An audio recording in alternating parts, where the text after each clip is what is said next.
ఆచి చికెన్ మసాలా. కృష్ణా జిల్లా చల్లపల్లి పోలీస్ స్టేషన్లో పేలుడు సంభవించింది. ఈ ఘటనలో 4 పోలీసులకు తీవ్ర గాయాలయ్యాయి. మందుగుండు సామాగ్రిని పోలీసులు బయట నుంచి తీసుకొచ్చి పిఎస్లో పరిశీలిస్తుండగా ఈ ఘటన చోటు చేసుకున్నట్లు సమాచారం.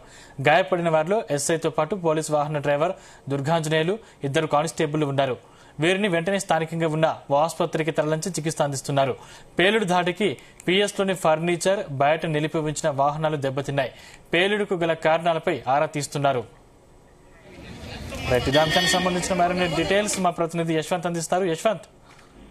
సందీప్, ఏదైతే కృష్ణా జిల్లాలోని చల్లపల్లి పోలీస్ స్టేషన్ లో ఉదయం పూట 9 గంటల సమయంలో మాత్రం ఒక బాంబులు పెరగడం కలకలాన్ని సృష్టించింది. ఏదైతే గత కొన్ని రోజుల క్రితం నుంచి కూడా చల్లపల్లి సమీపంలో నిల్వ ఉంచిన దుకాణాలని బాంబుల దుకాణాలను పోలీసులు అయితే తనిఖీలు చేశారు. దాంట్లో కూడా కొన్ని ప్రమాదకరమైన బాణసంచుల్ని స్వాధీనం చేసుకున్నారు. వాటిని కూడా కేసు నమోదు చేసి కోర్టుకి సరెండర్ చేయాల్సిన పరిస్థితి అయితే నెలకొంది. దీంట్లో కూడా ఈ రోజు ఉదయం 9 గంటలకు కూడా అన్ని ఏదైతే స్టోర్ చేసుకున్నటువంటి బాంబులు అన్నింటిని కూడా ఏదైతే పోలీస్ వాహనంలోకి ఎక్కించే ప్రయత్నం చేస్తున్నారు. ఆ తరుణంలోనే గత 10 రోజుల నుంచి చూసినట్టు మాత్రం కూడా ఎండలు తీవ్రంగా ఉన్నప్పటికీ కూడా ఉదయం కూడా 9 గంటల కల్లా కూడా ఎండ ప్రతాపం గట్టిగా ఉంది. దీంతో కూడా బాంబులు బయటికి తెచ్చే సమయంలో కూడా ఫోటోలు తీస్తున్న సమయంలో ఒక్కసారి స్పార్క్ అనేది రావడం జరిగింది. దీంతో కూడా ఏదైతే బాంబులు తెచ్చుకున్నటువంటి పోలీస్ సిబ్బంది మొత్తం 6, దాంట్లో ఎస్ఐ, అదేవిధంగా 4 పోలీస్ సిబ్బంది అయితే ఉన్నారు. దీంట్లో కూడా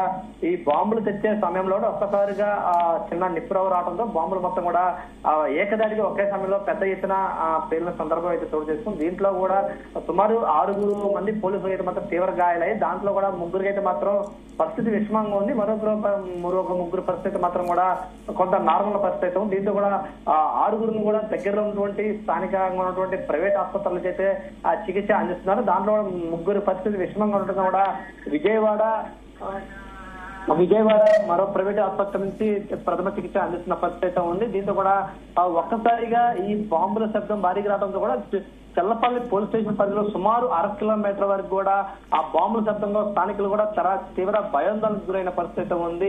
అంటే ఒకసారి చూసుకుంటే ఆ బాంబుల పరిస్థితి ఎట్లాంటి ఉన్నాయో, ఎలాంటి ఆ బాంబులు పోలీసులు స్వాధీనం చేస్తున్నారనేది కూడా మనం ఒకసారి గ్రహించాలి. అలాంటి బాంబులు కూడా ఆ చల్లపల్లి పోలీస్ స్టేషన్ పరిధిలో అక్రమంగా నిల్వల నుంచి అమ్మకాలు చేస్తున్న పరిస్థితిలోనే వాటిని కూడా గత కొన్ని రోజుల నుంచి కూడా పోలీసులు ఎప్పటికప్పుడు తనిఖీలు చేసి స్వాధీనం చేస్తున్న పరిస్థితి ఉంది. దీంతో కూడా ఈ రోజు కోర్టుకి సబ్మిట్ చేస్తున్న తరుణంలో కూడా ఇలాంటి ఘటన అయితే చోటు చేసుకున్న పరిస్థితి ఒకసారి ఇటు చల్లపల్లి వ్యాప్తంగా కలకల రేపింది. దీంతో కూడా 6 మందికి మాత్రం కూడా తీవ్ర గాయాల పరిస్థితి. దీంతో కూడా వెంటనే సమాచారం తెలుసుకున్నటువంటి జిల్లా ఎస్పీ కూడా ఘటనా స్థలానికి చేరుకొని ఎమ్మటే పరిస్థితిని కూడా సమీక్షించారు. ఏదైతే ఈ గాయాలైన వారందరికీ కూడా మెరుగైన చికిత్స అందించేలా కూడా చర్యలు చేపట్టని చెప్పేసి మాత్రం జిల్లా ఎస్పీ విజయసాగర్ కూడా తెలిపిన పరిస్థితి ఉంది. ఘటనా స్థలాన్ని కూడా చల్లపల్లి పోలీస్ స్టేషన్ పరిధిని కూడా ఈ విజయసాగర్ అయితే మాత్రం పరిశీలించారు. ఏదైతే ఈ బాంబుల దాటికి అదేవిధంగా స్టేషన్ లో ఉన్నటువంటి ఫర్నిచర్ పూర్తిగా ధ్వంసమైనట్లు కూడా ఎస్పీ విజయసాగర్ వివరించారు. అదేవిధంగా కారు కూడా పూర్తిగా ధ్వంసమైనట్లుగా చెప్పారు. దాంట్లో ఉన్నటువంటి సిబ్బందులు 2 మాత్రమే స్టేషన్ లో ఉన్నటువంటి మహిళా కానిస్టేబుల్ మాత్రం ఎలాంటి గాయాలు కాలేదన్నట్టు కూడా ఎస్పీ విజయసాగర్ అయితే మాత్రం కూడా మీడియాకి వివరించిన పరిస్థితి ఉంది. అంటే ఒక్కసారిగా ఈ ప్రమాదం చోటు చేస్తున్న తీరులో కూడా ఒక్కసారిగా చుట్టుపక్కల ప్రాంత ప్రజలందరూ కూడా భయాందోళనకు గురైన పరిస్థితి ఉంది. వెంటనే హఠాహుటిన కూడా ఆ స్థానికులే పోలీసులే రక్షించి కూడా హాస్పిటల్ తరలించే ప్రయత్నం అయితే కూడా చేపట్టారని చెప్పుకోవచ్చు. సుమారు అర్ధగంట సేపు వరకు కూడా అక్కడ ఏమి జరుగుతుందో ఎవరికి తెలియని పరిస్థితి కూడా నెలకొందని చెప్పుకోవచ్చు. ఒకసారి ఇది పోలీస్ స్టేషన్ లో జరగడం పెద్ద విడ్డూరంగా పడిన పరిస్థితి ఉంది. దీనిపై కూడా ఎమ్మటే స్థానిక ఉన్నటువంటి ఆ మంత్రి కూడా స్పందించి చెప్పారు. బాధితులకు క్షతగాత్రులు అందరికి కూడా అన్ని విధాలుగా ఆదుకుంటాము, వాళ్ళకి కఠినమైన అన్ని విధాలుగా హెల్త్ వాటికి సంబంధించిన కూడా చర్యలు చేపట్టాలని చెప్పేసి మంత్రి ఇన్ఛార్జ్ వాసంశెట్టి సుభాష్ కూడా తెలిపిన పరిస్థితి ఉంది.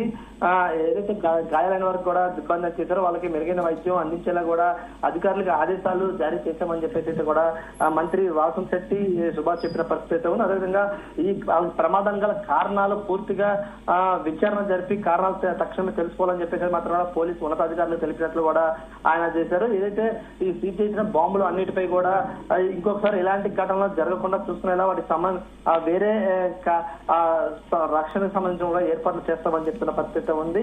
దీనిపై కూడా ఓవరాల్ గా చూసుకునేది మాత్రం కూడా ఈ ఘటన ఒకసారిగా చల్లపల్లి అయితే మాత్రం కలకలం రేపింది. వెంటనే కూడా ఈ బాంబులు దాటికి ఉన్నటువంటి ఆ స్టేషన్ వద్ద కూడా అగ్నిమాపక సిబ్బంది చేరుకుని కూడా పోలీస్ స్టేషన్ మొత్తాన్ని కూడా నీళ్లతో ఆర్పే ప్రయత్నం చేశారు. ఇంకెక్కడైనా అలాంటి బాంబులు నిల్వలు ఉన్నాయో వాటిని కూడా గుర్తించి దానికి సంబంధించిన కూడా జాగ్రత్తలు తీసుకునేలా కూడా పోలీస్ సిబ్బంది అయితే చర్యలు చేపట్టని చెప్పుకోవచ్చు. ఇప్పటికైతే మాత్రం కూడా ఒక ముగ్గురు పరిస్థితి మాత్రం తీవ్ర విషమంగా ఉంది, మరొక ముగ్గురికి మాత్రం కూడా నార్మల్ గా ఉందని చెప్పేసి మాత్రం కూడా ఎస్పీ చెప్పిన పరిస్థితి అయితే కూడా ఉంది.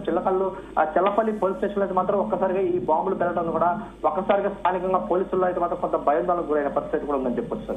అయితే ఇవి ఎక్కడి నుంచి స్వాధీనం చేసుకున్నారు? ముఖ్యంగా స్వాధీనం చేసుకున్న వాళ్ళు ఎంతమందిని అరెస్ట్ చేశారు?